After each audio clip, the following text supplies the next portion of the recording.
Assalamualaikum warahmatullahi wabarakatuh. A'udzubillah, bismillah, alhamdulillah. Wassalatu wassalamu ala rasulillah. Wala haula wala quwwata illa billah, amma ba'd. Para jamaah yang dimuliakan Allah subhanahu wa ta'ala, alhamdulillah kita bertemu kembali. Marilah memperbaharui niat, bahwa niat kita yang kita cari hanya ridha Allah, yang kita dambakan hanya ampunan Allah, dan yang kita sangat rindukan kelak berkumpul di surganya Allah dengan rahmat Allah subhanahu wa ta'ala. Allahumma amin ya rabbal alamin. Pada pertemuan ini kita akan bersama-sama untuk menerangkan tentang tidur barokah dan tidur musibah. Menurut seorang ulama, Al-Imam Najmuddin radhiyallahu anhu, tidur itu ada tidur barokah dan ada tidur musibah.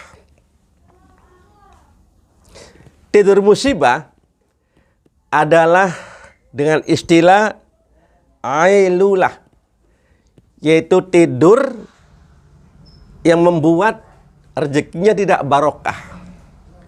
Ya, bisa terjadi kemiskinan. Apakah itu? Kapankah itu? Tidur setelah sholat subuh.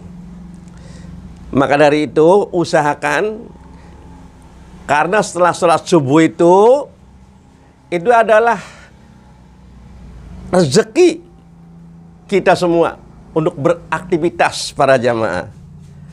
Maka dari itu usahakan ya, setelah sholat subuh, ya kalau bisa ya jangan sampai kita tidur dulu.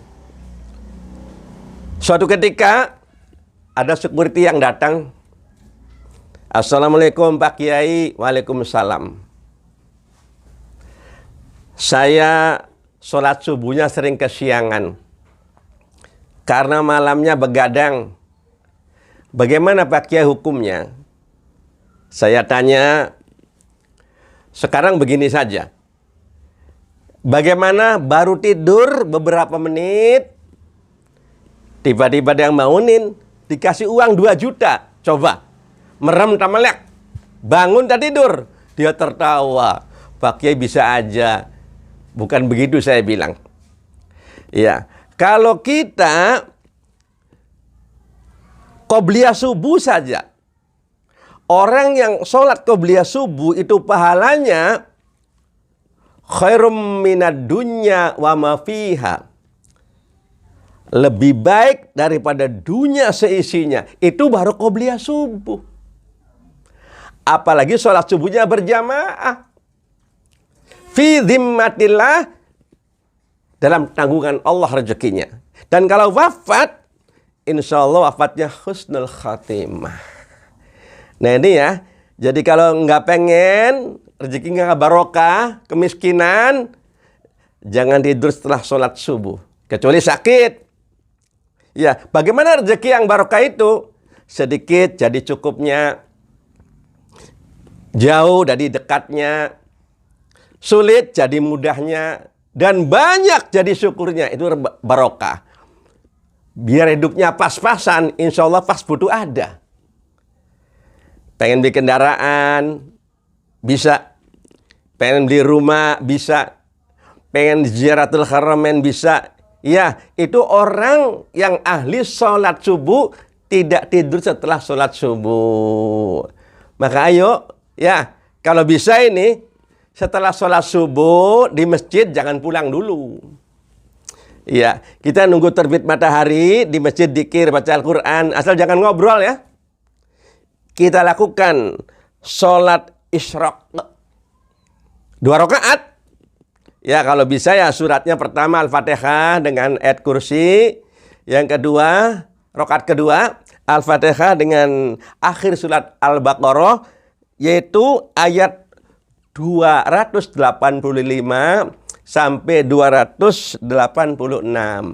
Itu pahalanya ka'ajrin hujjatin wa umrotin tamatan. Hadis riwayat Imam Tirmidzi. Sama dengan mengerjakan ibadah haji dan umroh sempurna. Itu para jamaah ya. Jadi pertama, tidur musibah itu setelah sholat subuh. Kita aktivitas lah, usahakan. Yang kedua, juga tidur musibah yang namanya adalah failulah. Tidur setelah terbit matahari. Apa sebabnya? Badannya lemah nanti. Mudah terkena penyakit. Karena apa? Tanaman aja kalau nggak kena sinar matahari, itu akan layu. Maka dari itu, usahakan ya siang hari itu kita hindari tidur setelah terbit matahari. Kita aktivitas lah. Ya, supaya badan kita jangan sampai lemah. Mudah terkena penyakit. Yang ketiga, masih tidur adalah musibah, yaitu ghailulah. Ini lebih bahaya lagi. Tidur setelah sholat asar. Ini lebih bahaya ya, karena akan mudah kena penyakit lupa atau pikun. Iya, jadi pikun pelupa itu orang yang sering tidur setelah sholat asar.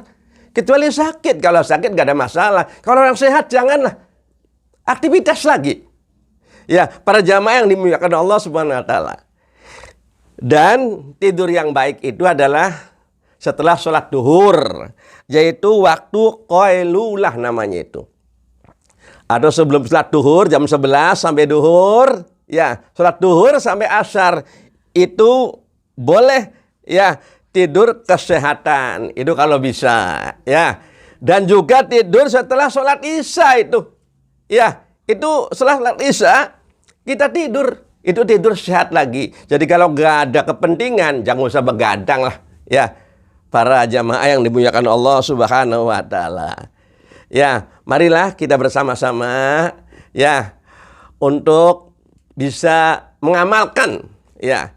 Tidur kira-kira jangan sampai musibah, tapi tidur barokah. Iya, setelah sholat duhur, sholat isya, kita istirahat itu penting ya. Apalagi suasana Covid begini, ya harus kena sinar matahari kita ini. Ya, jangan sampai lembab, kita tidur siang hari, khawatir kita mudah kena penyakit. Ya, mudah-mudahan uraian yang dikasih ini bisa membawa manfaat bagi kita semua. Ayo kita mohon pada Allah. Sama-sama berdoa, ya. Tundukkan kepala semua. A'udzubillahi minasyaitonirrajim. Bismillahirrahmanirrahim. Alhamdulillahirabbil alamin. Allahumma barik lana fi umrina wa fi rizqina wa fi auladina. Ya Allah ya Rabbana, barokahlah sisa umur kami. Barokahkan sisa umur kami ya Allah. Barokahkan sisa umur kami ya Allah. Semoga makin hari kami makin dekat denganmu ya Allah. Makin hari makin nikmat untuk sholat awal waktu berjamaah, membaca Al-Quran ya Allah, berzikir ya Allah. Barokahkan rezeki kami ya Allah. Jauhkan dari rezeki yang haram ya Allah. Dari rezeki yang haram mudahkan untuk mencari rezeki yang halal dan barokah ya Allah. Dan barokahkan rumah tangga kami ya Allah dengan anak yang saleh ya Allah. Kumpulkan kami kelak di surgamu dengan rahmat Allah Subhanahu wa taala. Rabbana atina fid dunya hasanah wa fil akhirati hasanah wa qina adzabannar. Amin ya rabbal alamin. Itu saja, semoga bermanfaat. Billahi taufik wal hidayah wal ampu minkum. Wassalamualaikum warahmatullahi wabarakatuh.